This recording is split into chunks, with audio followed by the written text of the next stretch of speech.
Anthony Joshua scored his first knockout since 2020, stopping Robert Helenius with a vintage right hand.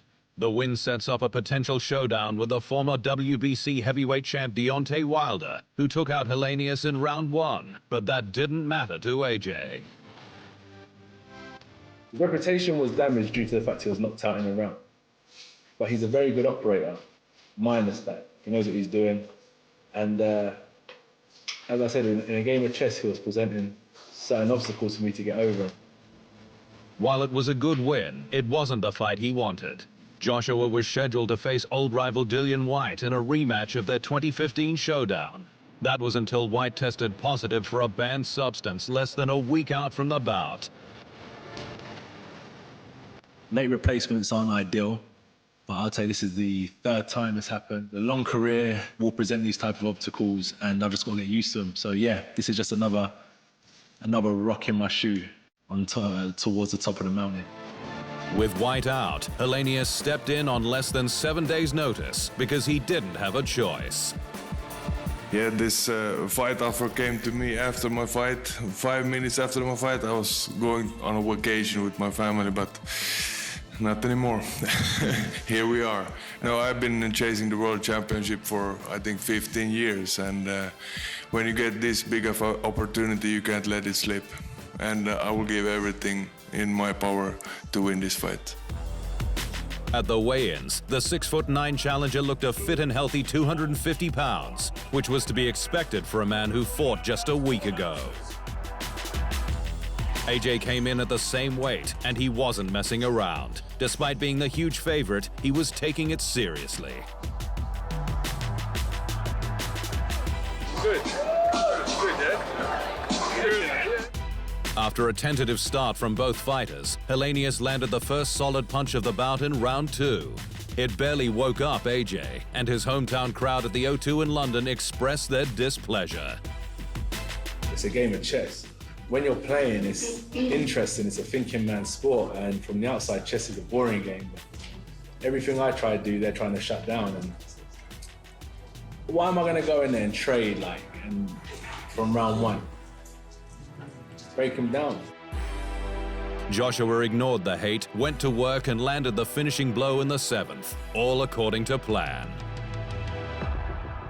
Yeah, it just took 7 rounds. If I could have done it earlier, I would have, but it's a breaking down job. You know, many ways to skin a cat, and I've done it in the end, so yeah, we're here now.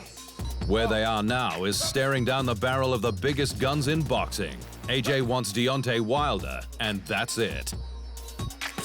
I'm just focused on fighting him now. That's it, that's what I'm focused on. No, that's what I'm saying, I'm not trying to compare what would have been, and it's a weakness. I'm just focused on smashing his head in now, that's it. Wilder is one of the greatest knockout artists in history. From 46 fights, the Bronze Bomber has KO'd every opponent he's faced, bar Tyson Fury. And he put Fury on the canvas several times across their 3 bouts. AJ has never faced anyone like Wilder, and he's been susceptible to power punching. But that's the fight AJ and his promoter Eddie Hearn want. I think it's difficult to replicate, certainly, the power of Deontay Wilder. But I've always felt that AJ can outbox Deontay Wilder. But also, I prefer him to box tentatively than his old style against Deontay Wilder. I know he can beat him with that style as well, but I would like to see him box Deontay Wilder, try and break him down. If he lands the right hand on Wilder like that, the fight's over. And vice versa. In championship results, Emmanuel Navarrete went to war with Oscar Valdez to defend the WBO junior lightweight belt. The unanimous decision didn't do justice to how much these men gave to get the win. And Emmanuel Rodriguez had an easier time reclaiming the vacant IBF bantamweight title. Manny put Melvin Lopez on the canvas 3 times to get the belt back. In other news, the undisputed super middleweight champion Canelo Alvarez has gone face-to-face with his next opponent, the current undisputed junior middleweight champion Jermell Charlo. And Charlo knows that the risk in moving up 2 divisions to face one of the best boxers in history is worth the reward. A lot of guys worried about the wrong things of moving up in weight and doing this and doing that. When you wanna win something this big, you gotta risk it all. And this is a part of that moment. Canelo has been in a slight slump of late, first losing to Dmitry Bivol before methodically making his way through Gennady Golovkin and then John Ryder. Real fight fans would rather see them both take on their mandatory challenges, but that's not the priority for either champ. I think I don't look good in these two past fights, you know. But I know that, I know why, but I'm ready. I'm different now, and I prepare myself for a different kind of fights. Yeah, we both got mandatories, we both got different things, but the hell with that when you got something big is this, that you know you could show the world of boxing and give the world of boxing such a performance. So I'm gonna get in there and I'm gonna train my ass off, I'm gonna fight my ass off, and I'm gonna be intelligent. I know I'm moving up two-weight divisions. Who cares? Who give a damn? You know? But that don't stop what I'm finna get in there and how I do it and the way I do it. So I'm excited for this moment. Canelo Alvarez versus Jermell Charlo is set to go down in Vegas this September 30. And if Canelo can get the win, he'll go after Jermell's twin brother Jermell next. Floyd Mayweather is annoyed that his man Gervonta Davis isn't ranked higher on the pound-for-pound list, and he thinks he has a solution.